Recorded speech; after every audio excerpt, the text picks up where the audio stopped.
오늘 저희들이 이제 에베소서 3장 7절부터 말씀을 살펴보는데, 이 말씀은 이제 지난주 말씀과 계속 연속이 되는 말씀입니다.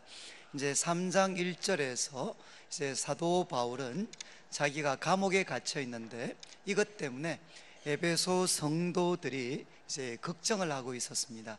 걱정하고 있는 에베소 성도들에게 왜 자기가 감옥에까지 갇히게 되었나, 그리고 이 감옥에 갇혔다는 것이 그들에게 주는 의미가 뭔가 하는 것을 설명을 하고 있습니다.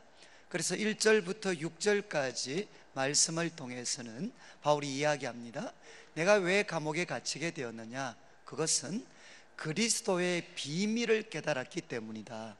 그런데 그리스도의 비밀이 뭔가 하면 예수 그리스도 안에서 이제 유대인과 이방인들이 함께 지체가 되고 함께 하나님의 약속의 상속자가 되고 함께 후사가 되는 것, 이것이 그리스도의 비밀인데, 이것 깨닫고 사도 바울은 누구에게 헌신했느냐?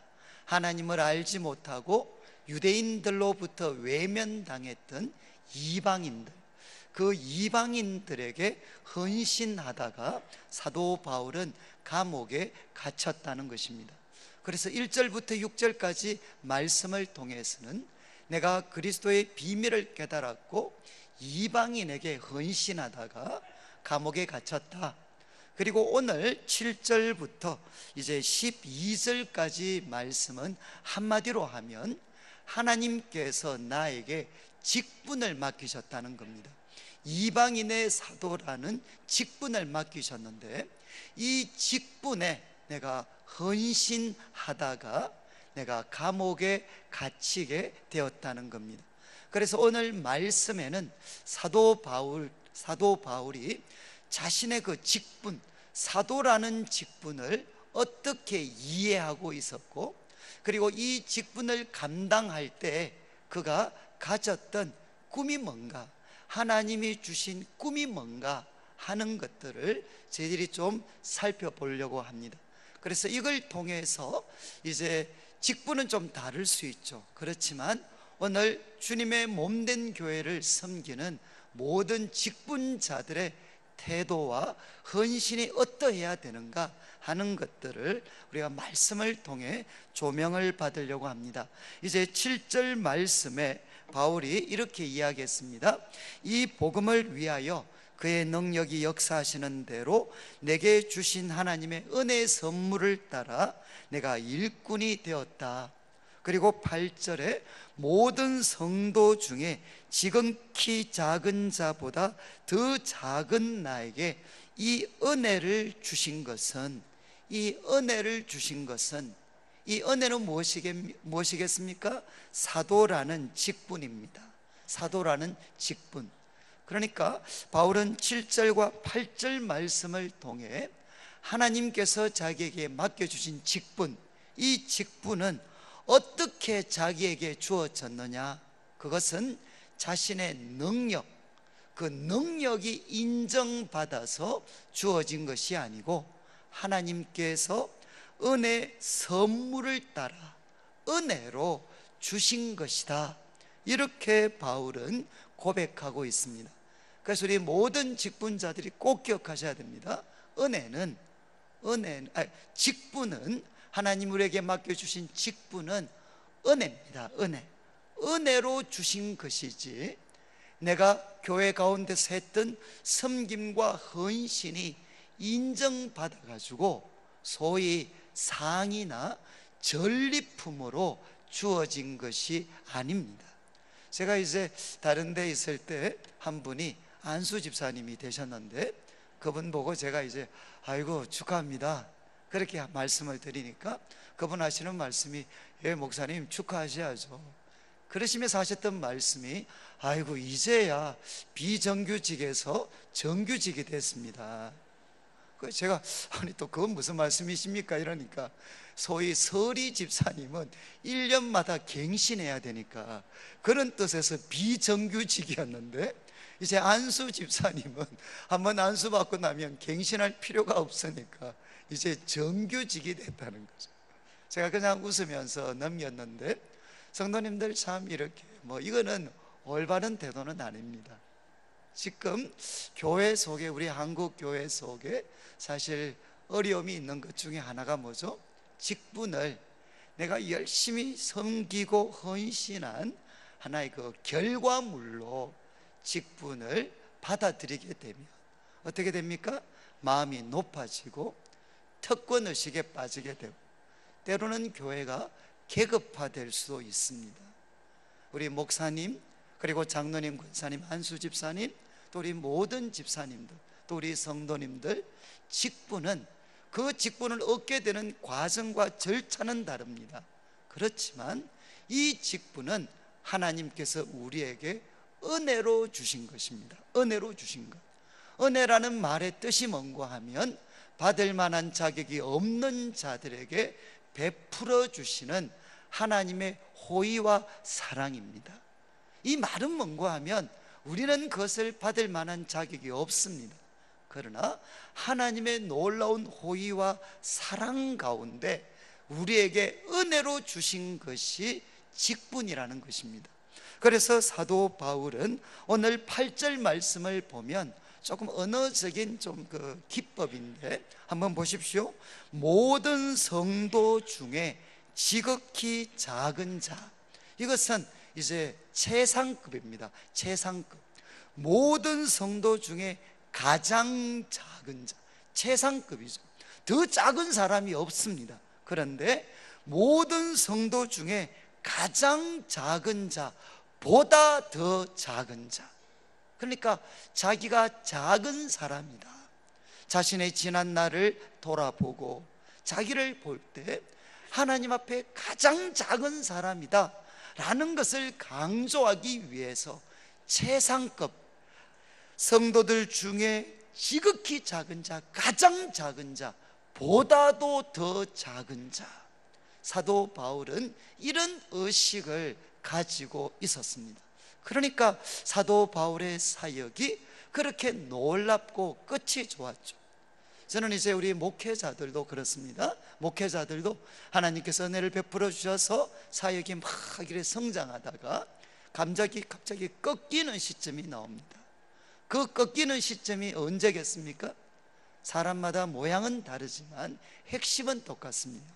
이제 내 능력과 경험으로 교회를 섬길 수 있다 라고 마음먹으면 그때부터 교회 사역은 내리막길을 걷습니다. 그런데 이것은 성도님들도 똑같습니다. 성도님들도 하나님께서 맡겨주신 직분, 우리의 삶을 내 능력으로, 내 힘으로 할 수 있다. 그러면 어떻게 되느냐? 내리막길을 걷게 됩니다.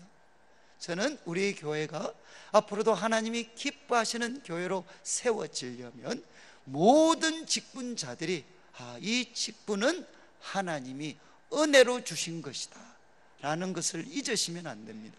또 하나 사도 바울은 이야기합니다. 이 직분을 주셨을 때 7절에 보면 이 복음을 위하여 그의 능력이 역사하시는 대로, 그러니까 사도 바울 같은 사람을 사도로 삼으신 것 자체가 하나님의 능력입니다. 그렇지만 사도 바울은 이후 그의 직분을 감당할 때 무엇을 의지했느냐?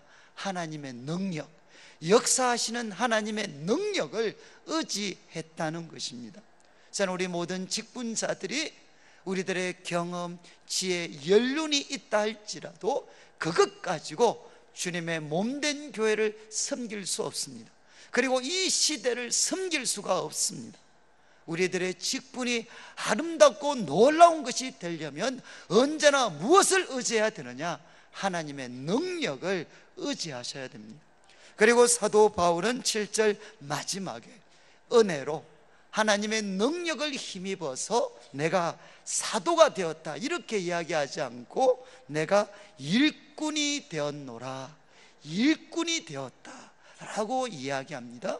여러분, 사도였던 바울도 자기를 무엇이라고 묘사했느냐? 그리스도의 일꾼이다. 그런데 이 일꾼이라는 말은 디아코노스라는 단어입니다. 디아코노스. 이것은 원래 뜻이 뭔고 하면 식탁에서 식탁을 섬기는 하인들, 식탁을 섬기는 하인들을 지칭하는 말이 디아코노스였습니다. 그리고 교회에서 집사라는 직분도 디아코노스, 이 표현에서 연유가 됐습니다. 사랑하는 성도님들, 모든 직분은 무엇입니까? 하나님의 일꾼입니다. 교회 일꾼입니다. 일꾼은 뭐냐? 식탁을 섬기는 하인들입니다. 저는 이제 제가 청년들을 이렇게 오래 섬기고 또 이렇게 자치도 하고 한 7년 정도 저도 자치 생활을 했는데, 이렇게 그 자치도 해보고 또 청년들을 섬기면서 저희 집에 정말 많은 청년들이 왔습니다. 한 제 기억에 명절날 제일 많이 왔을 때는 한 70명까지 왔습니다. 그러니까 그때 고생을 했어요. 그런데 이제 청년들이 오면 뭐 같이 라면도 먹고 뭐 밥도 해 먹고 좋은 시간 보냅니다. 그런데 그때는 준비할 때도 막 재밌고 밥 먹을 때도 재밌고 다 좋았어요. 근데 언제 이제 서로 싸우겠습니까? 집사람하고 애들 다 보내놓고 이제 설거지 하려고 하면 그때부터는 이제 막 씩씩거리기 시작하는 거죠. 그래서 저희들이 이제 많이 싸워봤기 때문에 저희들은 청년부 선기 때 룰이 있습니다. 룰이 4명 이상 오면 무조건 라면입니다. 3명까지는 밥을 해주는데 4명 넘으면 라면이고, 그리고 먹고 나면 청소 설거지 다 하고 가야 됩니다. 왜냐하면 우리가 안 싸우기 위해서. 그리고 너희들도 편하게 오려면 상부상조하자. 그래서 저희 집에 오면 같이 설거지도 하고 그럽니다. 그런데 제가 이제 우리 그 자취할 때도 보면 참 밥 먹고 준비할 때는 너무 좋습니다. 그런데 다른 날은 이제 그 설거지하는 당번이 다 정해져 있는데 주일 저녁은 없습니다. 근데 주일 저녁에 가보면 막 설거지가 이렇게 쌓여져 있어요. 먹고 라면 끓여 먹고 그냥 담가놔 버리는 거죠. 그러면 결국 누가 치워야 되느냐? 고참들이 치워야 됩니다. 왜냐하면 이제 우리 하나님 나라는 반대잖아요. 그러니까 이제 고참들이 열심히 설거지합니다. 설거지하면 그래도 좀 착한 후배들은 옆에 와서 말동무가 돼줘요. 말동무 도와주지는 않고 말동무라도 해주면 어떻게 되느냐? 그거 순식간에 다 합니다. 그냥 아무 생각 없이. 그러니까 뭐 이런 일들은 생각 없이 해야 은혜가 되잖아요. 그러니까 아무 생각 없이 하다 보면 끝나요. 그래서 제가 이제 자취하면서 뼈저리게 느껴가지고 저도 이제 결혼하면 다른 거는 몰라도 설거지는 내가 해준다, 그렇게 결심을 했어요. 그리고 지금도 제가 이제 요즘은 좀 자주 담임 목사 되고 제가 좀 교만해져서 요즘은 가사에 별로 이렇게 별로 안 하는데, 그래도 이제 좀 늦게 피곤하고 이러면 설거지를 합니다. 설거지를 하면 이제 치다끌을 해. 근데 설거지를 꼭 간만이라도 한번 해주면 고맙다 그러면 다음에 또 할 텐데, 가장 힘들게 하는 거 쓰레기 버리고 와라, 아니면 쓰레기 버리러 가자. 그러면은 이제 음식물 쓰레기 같은 거 들고 가면 정말 마음이 겸손해지는 걸 느끼는데, 그때 제가 참 이렇게 생각을 많이 한 게 뭔가 하면, 성도님들 잔치잖아요, 잔치. 그러면 온 성도님들, 식구들, 또 가족들이 다 잔치를 벌입니다. 그런데 그 잔치가 펼쳐지기 위해서 누가 있어야 되죠? 일꾼들이 있어야 돼요. 일꾼들. 저희들 금요일날 야드장 같은 것도 잔치잖아요. 그 잔치하려고 그러면 우리 권사님들이 전날부터 나오셔서 다 해야 됩니다. 그리고 그거 끝나고 나면 또 남들은 좋은 시간 같지만 또 남은 분들은 뭐 하셔야 됩니까? 뒤치다거리 다 하셔야 됩니다. 잔치가 펼쳐지기 위해서는 누가 있어야 되느냐? 일꾼들이 있어야 됩니다. 손과 발로 섬기는 분들이 계셔야 됩니다. 이 말은 결국 뭔가 하면 교회 속에 직분자가 된다는 것은 뭔가 하면 섬김을 받는 자리가 아닙니다. 그때부터 뭐 하셔야 되죠? 뒤치다거리 할 각오를 하셔야 된다는 겁니다. 성도들이 주일마다 우리의 모든 모임마다 하나님의 잔치를 경험하기 위해서 시작하고 마무리하고 하는 모든 그 하인이 맡은 그 섬김의 일들을 감당하는 사람들이 누구냐? 그들이 바로 직분자들이라는 겁니다. 그래서 우리 목사님들이나 장로님들 모든 직분자들 어떻게 하셔야 되겠습니까? 그냥 막 피곤하고 아무도 알아주지도 않고 나만 고생하는 것 같고 이런 뭐죠? 그게 정상적인 것입니다. 정상적인 것. 정상적이고 그런 일을 잘하라고 하나님이 우리를 부르셨습니다. 그래서 사도 바울은 이야기합니다. 직분은 무엇이냐? 세 가지 단어 꼭 기억하셔야 됩니다. 직분은 은혜입니다. 그리고 직분은 하나님의 능력으로 감당하는 겁니다. 그리고 직분을 맡았다는 것은 뭐냐? 그리스도의 일꾼입니다. 저는 이제 제가 우리 청년들 보고 그런 이야기해요. 앞으로 너희들 이렇게 자매 고를 때 꼭 어떻게 해야 되느냐? 잔치집에 예쁘게 나타나는 애들 고르면 안 된다. 꼭 누구를 골라야 되나? 다 마치고 나서 설거지하는 애들 중에 꼭 골라야 된다. 무슨 말씀인지 아시겠어요? 그러니까 거기에 좀 표현이 죄송합니다. 진짜가 있다. 진짜는 잔치집에 있는 게 아니고 진짜는 섬기는 자들, 뒤치다꺼리 하는 사람들 중에 진짜가 있습니다. 저는 우리 교회 성도님들도 제가 믿고 싶은데 이렇게 꽃이 되는 자리, 잔치 자리에는 어쩔 수 없는 분들, 애들 때문에 어쩔 수 없이 마음은 부엌에 가 있지만 어쩔 수 없이 그냥 그 먹으셔야 되는 분들 외에는 주로 어디 계셔야 되겠습니까?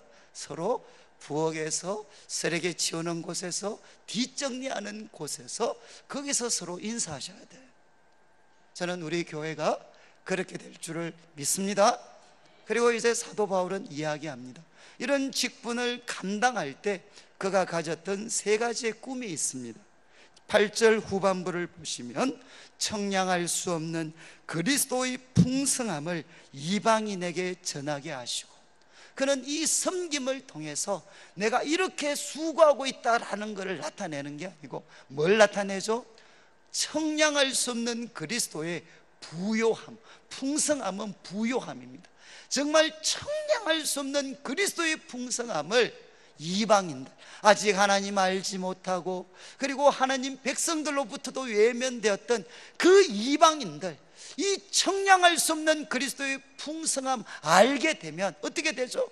아무리 그들의 삶이 바닥을 친다 할지라도 청량할 수 없는 그리스도의 부요함은 그들의 삶을 바꾸어 놓을 수가 있습니다. 사랑하는 성도님들, 우리가 볼 때는 안 될 것 같지만 우리 예수님은 고치실 수가 있습니다. 우리가 볼 때는 절망인 것 같지만 예수님은 그들의 삶에 참된 희망이 되실 수가 있습니다. 그래서 사도 바울은 그의 섬김을 통해서 정말 이방인들에게 청량할 수 없는 그리스도의 부요함이 전달되어지는 것이 그의 꿈이었고 목표였습니다. 그리고 또 한 가지 10절 말씀을 보시면 이는 이제 교회로 말미암아 하늘에 있는 통치자들과 권세들에게 하나님의 각종 지혜를 알게 하려 하심이니, 9절과 11절은 바울이 앞에서 이야기했던 내용을 한 번 더 반복합니다. 하나님의 그 비밀, 영원부터 하나님이 감추어졌던 그 비밀을 드러내게 하려 하십니다. 그리고 11절에는 영원부터 우리 주 그리스도 예수 안에서 예정하신 그 뜻대로 하신 것이다. 성도님들, 영원전부터 하나님이 준비하신 비밀, 그리고 하나님께서 예수님 안에서 예정하신 그 뜻이 무엇이겠습니까? 10절 말씀입니다. 교회로 말미암아. 하나님 역사의 주인공은 누구냐? 바로 교회라는 것입니다. 이 교회로 말미암아 하늘에 있는 통치자들 그리고 권세들, 이들은 누구겠습니까? 천상의 세력입니다. 천사들입니다. 그리고 통치자들, 권세들이라 그랬으니까 그 천사들 중에도 장들이겠죠. 예를 들면 성경에 나타난 미가엘 천사장, 그리고 가브리엘 천사와 같은 이런 어떤 존재들이겠죠. 그런 존재들에게 하나님의 각종 지혜를 알게 하려 하십니다. 하나님의 놀라운 비밀이 무엇이었느냐? 예수님 안에서 하나님께서 준비하신 뜻이 무엇이었느냐? 이방인과 유대인들이 하나가 된, 인간이 만든 모든 차별의 벽이 깨트려진 그 교회를 통해서 하나님은 천사들에게 하나님의 이 가지가지의 그 지혜들을 천사들에게 알려주는, 보여주는 하나의 조교와 같은 역할, 실물 교육과 같은 역할을 교회가 하는 것, 이런 교회가 세워지는 것, 이것이 하나님의 비밀이었다는 것입니다. 저는 이제 이 말씀 읽으면서 제가 어떤 우리 교역자분 중에 한 분이 이런 집의 가훈입니다. 가훈. 집의 가훈이 뭐냐? 뭐 가훈택이죠. 성도들이 보고 있다. 이해하시겠습니까? 저는 목사님 집인데 항상 가훈이 성도들이 보고 있다. 그러니까 어디를 가도 분명히 아무도 없는데 그냥 이야기한대. 성도들이 보고 있다. 그러면 어떻게 되죠? 삶을 우리가 조심할 수 있습니다. 그런데 이 말씀을 통해서 보면 성도들이 보고 있는 게 아니고 또 누가 보고 있습니까? 하나님이 보고 계시고 천사들이 보고 있습니다. 그래서 우리가 말을 하고 행동을 할 때 누가 깜짝 놀라게 만들어야 됩니까? 누가 깜짝 놀라도록? 바로 천사들이 깜짝 놀라도록. 그래서 우리가 하나 이렇게 행동 하나 할 때도 하늘에 있는 천사들에게, 야, 이게 사랑이라는 거야. 이게 또 용서라는 거야. 이게 인내라는 거야. 이것을 뭔가 천사들에게 보여주고 교육시키는 마음으로 말하고 행동해야 된다는 것입니다. 여러분, 사도 바울이 가졌던 교회에 대한 그 놀라운 꿈, 그냥 사람들 놀라게 하는 정도가 아니라 천사들이 놀라고 하나님이 천사들을 교육시키는 조교로서, 실물 교육자로서 세운 게 바로 교회라는 것입니다. 사랑하는 성도님들, 저는 우리 내일 교회가 좀 이런 교회가 됐으면 좋겠습니다. 그냥 우리 주위 사람들 놀라게 하는 정도가 아니고, 우리 대구 지역, 서울이 아니라 정말 천사들까지 놀라게 해줄 수 있는 그런 교회. 그런데 여기 아주 인상적인 단어는 각종이라는 단어입니다. 각종지혜. 이 각종이라는 말의 원어적인 뜻은 뭔가 하면 많은 빛깔의, 많은 빛깔의. 그러니까 우리 꽃이 있습니다. 그런데 많은 다양한 빛깔이지만 그것이 꽃 속에 같이 있으면서 아름다움을 만들어냅니다. 거기에는 다양한 빛, 가지가지의 많은 빛깔이 있지만 그것이 모여서 아름다운 꽃을 만들고, 때로는 이 단어가 채색옷, 우리로 같으면 명품 옷이죠. 많은 빛깔들이 조화있게 해서 만들어진 아름다운 옷. 그리고 또 중동 지역은 양탄자잖아요. 양탄자, 카페트. 그래서 그 카페트에 여러 가지 모양들을 수놓아서 만들어 놓은 아름다운 양탄자, 바로 거기에 적용되어졌던 단어가 바로 이 단어입니다. 결국 뭡니까? 우리 교회는 다양한 분들이 모여 있습니다. 이 다양함 때문에 우리는 어렵기도 하고 때로는 힘이 드는 것 같지만, 멀리서, 위에서 하나님이 보시면 어떻게 되겠죠? 이런 다양한 사람들이, 배경도 다르고 성격도 다르고 다 다른 사람들이 머리 대신 예수님 때문에 서로 다양성을 인정하고, 그리고 기질들을 맞추어가면서 하나님의 뜻들을 하나된 마음으로 섬겨가고, 그리고 각자의 성품대로, 달란트대로 또 합심해서 하나님의 놀라운 프로젝트들을 같이 감당해가고, 마치 이 모습이 무엇과 같으냐? 아름다운 꽃과 같고, 아름다운 옷과 같고, 그리고 아름다운 양탄자와 같은 그런 모습으로 누가 보시느냐? 하나님이 보시고 그 모습을 보고 천사들이 놀라게 된다는 것입니다. 저는 이제 우리 내일 교회가 정말 천사들까지도 가르칠 수 있는 그런 교회가 되기를 원합니다. 그리고 나아가서 12절을 보시면, 우리가 그 안에서 그를 믿음으로 말미암아 담대함과 확신을 가지고 하나님께 나아감을 얻느니라. 여러분, 사도 바울이 교회를 향해서 가졌던 첫 번째 꿈은 자신이 직분을 감당하면서 청량할 수 없는 그리스도의 부요함, 그것을 사람들이 알아가는 겁니다. 그리고 두 번째는 천사도 교육시킬 수 있는 그런 교회를 세우는 것입니다. 그런데 마지막이 이제 무엇이겠습니까? 우리의 섬김을 통해서 성도들이 그리스도의 은혜를 발견하고, 그리고 천사도 놀랍게 하는 그런 교회의 섬김을 받아서 이제 마지막 절정, 끝이 무엇이겠습니까? 우리 성도들 한 분 한 분이 예수 그리스도를 믿음으로 하나님 앞에 담대함과 당당함을 가지고 하나님께 직접 나아가는 것입니다.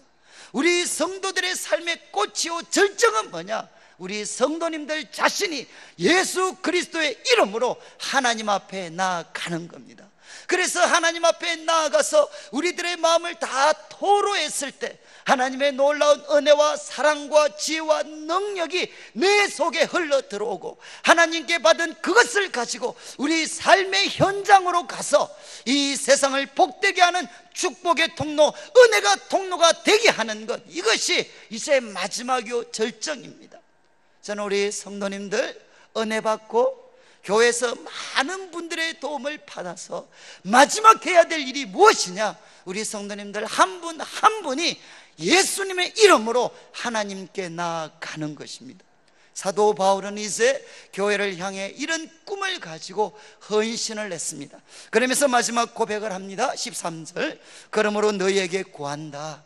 너희에게 구하는데 너희를 위한 나의 여러 환난, 너희를 위한 나의 여러 환난에 대하여 낙심하지 마라.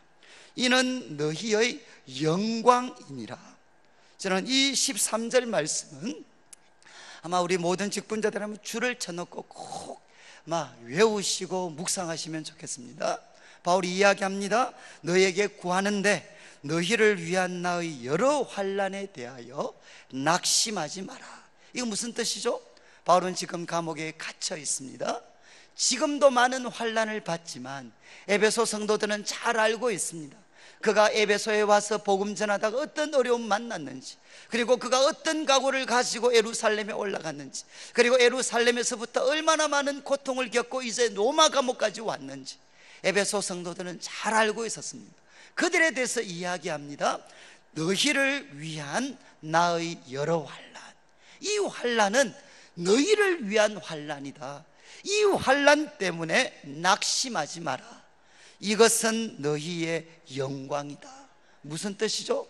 너희들이 얼마나 영광스러운가 하는 것을 나타내는 것이 내가 고생하고 있는 것, 내가 고생하고 있는 이것이 나타내는 게 뭐냐? 너희의 영광이라는 것입니다. 저는 아마 성경 가운데 이런 멋있는 말씀이 있나, 이런 멋있는 삶이 있는가? 이방인들, 그들이 예수님 믿었지만 그들의 삶에 뭐 그 크게 달라진 것이 있겠습니까? 자기들이 볼 때도 보잘것없고 유대인들에게 무시당하고, 그러나 사도 바울은 이야기합니다. 너희들은 하나님 앞에서 영광스러운 존재들이다. 무엇 보면 아느냐? 내 고생하는 것 봐라. 내 고생하는 것 보면 너희가 얼마나 영광스러운지 알 수 있을 것이다. 그런데 아마 이런 고백은 우리 모든 부모님들의 사실 고백입니다. 그래서 우리 부모님들 자녀들 키운다고 막 얼마나 고생을 하십니까? 그래서 우리 부모님들은, 저도 참 이렇게 애들 크면서 보니까 정말 위로를 받으셔야 돼요. 위로를.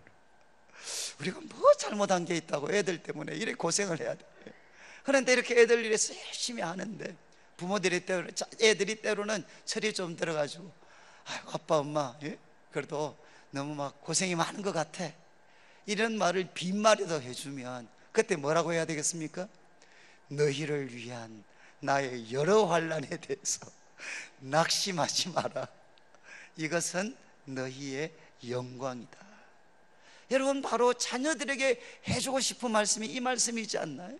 내가 이렇게 고생하고 내가 이렇게 노력하는 거, 이게 뭔가 하면 너희의 영광이다. 너희가 그만큼 귀한 사람이다. 아름다운 사람이다. 놀라운 미래가 있다는 거, 내가 고생하는 것 좀 보면서 너희의 영광을 좀 알아라, 영광을. 그런데 저는 우리 참 이렇게 청년들을 섬길 때 제가 좀 자주 그런 이야기를 했습니다. 우리 청년들 섬길 때, 야, 좀 학교, 대학 다니는 애들 학교, 교회 올 때 좀 이렇게 뭔가 좀 좋은 얼굴로 오지 말고 웬만하면 코에다가 코피 나게 좀 해가지고 코에다가 휴지 좀 꽂고 이렇게 좀 나타나라, 이렇게. 야, 여러분 다 아시죠? 우리 청년들도 그렇고 성도님들도 그렇고 믿음의 가장 큰 장애물이 누굴까요? 믿음의 가장 큰 장애물은 많은 경우에 주위에 있는 성도님들, 앞선 분들입니다. 이해하시겠어요? 그러니까 정말 앞에 있는 성도님들이 예수님 믿어서 정말 교회에서 믿음 좋은 줄 알았는데 사회에서 그리고 가정에서 하는 거 보니까 너무 마음이 실망이 돼. 내가 교회에서 열심히 신앙생활해서 우리 집이 저렇게 될 것 같으면 나 안 가고 싶어요. 그리고 또 정말 예수님 저렇게 잘 믿는다고 해서 직장 가서 저렇게 처신할 것 같으면, 내 끝이 저럴 것 같으면 안 가고 싶습니다. 그렇지 않습니까? 그래서 여러분 잘 아십시오. 사랑에는 두 가지 표현이 있습니다. 만났을 때 사랑하고 표현하는 거 중요합니다. 그러나 이건 오래 가지 못합니다. 이것보다 더 중요한 게 뭐냐? 떨어져서 사랑하는 겁니다. 아무도 본원이 없지만 성도들을 사랑하기 때문에 내 삶의 현장에서 언젠가 내 삶의 모습이 그들에게 전달되지 않겠습니까? 될 수도 있고 안 될 수도 있겠지만 전달될 때 나의 모습이 사랑하는 성도들에게 누가 되지 않고 오히려 기쁨과 자랑거리가 될 수 있도록, 성도들이 보는 곳 아무도 본원이 없지만 그 삶의 현장에서 하나님이 보고 계시니까, 그리고 내가 성도들 사랑하니까 최선을 다해서 의롭게 살고 바르게 살고 더 부지런하고 몸부림치고 참고 인내하는, 바로 그 모습이 뭐냐? 사실 그게 더 큰 사랑의 표현입니다. 저는 이제 우리 청년들 섬기면서 여러분 보십시오. 뭐 이렇게 만약에 애들이, 저는 공부를 잘해야 된다는 건 아닙니다. 그러나 최선을 다해야 돼. 그래서 애들이 예수님 믿고 은혜 받아서 그냥 날라리 자신의 미래에 대해서 아무 관심 없던 애들도 예수님 믿고 자신의 삶의 가치를 발견했다면 그 다음 어떻게 해야 되겠습니까? 열심히 노력해야 돼. 그게 공부든 어떤 부분이든 열심히 노력해야 됩니다. 그래서 우리 후배들에게, 정말 우리 후배들에게 예수님 믿으면 내가 이렇게 주 안에서 내 미래를 아름답게 가꾸어 갈 수 있다, 최선을 다해서 몸부림치고 있다, 어느 누구보다도 열심히 살고 있다 라는 것을 후배들한테 보여줘야 되지 않겠어요? 그래야만 어떻게 되겠습니까? 후배들이 안심하고 따라올 수 있습니다. 우리 성도님들 가정에 우리가 참 어려움이 있을 수밖에 없지만 그럼에도 최선을 다해야 되는 것은 무엇이겠어요? 우리 성도들이 보고 있습니다. 언젠가 우리 성도들도 그런 어려운 과정들을 거칠 것입니다. 그러나 그들을 사랑하기 때문에, 우리 성도들을 사랑하기 때문에 언젠가 그 길을 걸어올 거기 때문에 정말 그 어떤 개척자의 마음으로 길을 열어가는 마음으로 몸부림치는 거죠. 정말 이 가정을 빠르게 세우기 위해서 몸부림치고 우리 직장을 거룩하고, 그러면서도 이 어떤 자본주의 시대, 돈에 사로잡힌 시대 살아남을 뿐만 아니라 거룩하고 남에게 유익이 될 수 있는 그런 사업장을 세우려고 몸부림쳐야 되는 거죠. 그러면 어떻게 되겠습니까? 우리들의 삶에 치열한 아픔과 고난이 있습니다. 그래서 우리가, 제가 아까 단적으로 말씀드렸던 것처럼 학생들 같으면, 저는 예수 믿는 애들 학생들 같으면 교회 올 때 그냥 오면 안 돼. 정말 애들 코에다 하나씩 두 개씩 꽂고 와가지고, 선배들이 후배들이 와서 형님 요즘 무슨 일이 있습니까? 형님 너무 무리하시는 거 아닙니까? 이렇게 딱 물으면 그때 한마디 하는 거죠. 너희를 위한 나의 여러 환난에 대하여 낙심하지 마라. 이것은 너희의 영광이다. 너희들이 너무 영광스럽고 너희들이 거쳐가야 될 그 길을 내가 조금이라도 더 열어주고 싶고, 예수 믿는 사람의 자신감, 그 자부심을 너희들이 느끼도록 해주기 위해서 나 이렇게 몸부림치고 있다, 그 노력들을 보여줘야 되지 않겠습니까? 저는 사랑하는 성도님들, 우리 가정에서도 일터에서도 똑같습니다. 정말 우리 그리스도는 아무도 보는 이 없지만 하나님이 보고 계십니다. 그리고 언젠가 우리들의 삶의 모습이 성도들에게 전달될 때 우리 성도들에게 걸림돌과 장애물이 되는 것이 아니라 기쁨과 자랑거리가 되는 삶이 되셔야 되죠. 성도의 참된 인격은 무엇이냐? 아무도 보는 이 없을 때 당신은 누구입니까? 아무도 보는이 없을 때, 이렇게 모여있을 때 거룩하고 경건한 게 아닙니다. 아무도 보는이 없을 때 당신은 어떻게 살고 있습니까? 어떻게 살아가고 있습니까? 이것이 성도의 참된 인격입니다. 사랑하는 성도님들, 아무도 보는이 없지만 우리 성도들을 너무 사랑하기 때문에, 주님의 몸된 교회를 너무나도 사랑하기 때문에, 하나님 나라를 사랑하기 때문에, 우리 다음 세대를 사랑하기 때문에 우리가 몸부림치고 고난을 기꺼이 감당하고, 때로는 우리 육신의 버거울 만큼 우리가 헌신하고 싸우고, 그래서 우리들의 모습을 보고 염려하는 자들에게 너희를 위한 나의 여러 환난에 대해서 낙심하지 마라. 이건 너희의 영광이다.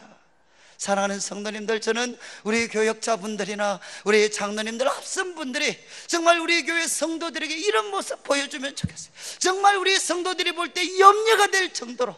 그래서 아이고 너무 무리하시는 거 아닙니까? 그때 성도님들을 위한 우리들의 환난에 대해서 낙심하지 마십시오. 이것이 바로 여러분의 영광입니다. 그래서 우리들의 헌신을 보고 우리들의 살아가는 삶의 모습을 보면 우리 모든 성도들과 다음 세대들이 내가 주 안에서 얼마나 영광스러운 사람인가, 얼마나 놀라운 미래가 있는가 하는 것을 느낄 수 있도록, 맛볼 수 있도록 우리가 본이 되어져야 된다는 것입니다.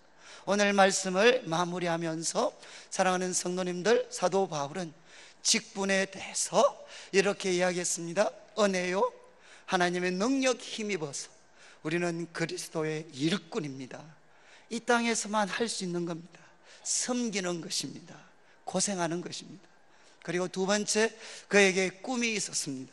성도들에게 청량할 수 없는 그리스도의 부요함 나타내 보여주고, 그리고 천사도 놀라는 하나님 역사의 주인공인 교회를 함께 세워가고, 그리고 우리 성도들 한 사람 한 사람이 하나님 만나서 하나님만이 주시는 놀라운 복 받고 이것을 이 세상 가운데 퍼뜨릴 수 있는 은혜의 통로, 축복의 통로가 되고, 그래서 마침내 우리 세상을 향해서, 성도들을 향해서 나의 여러 환난에 대해서 낙심하지 마라.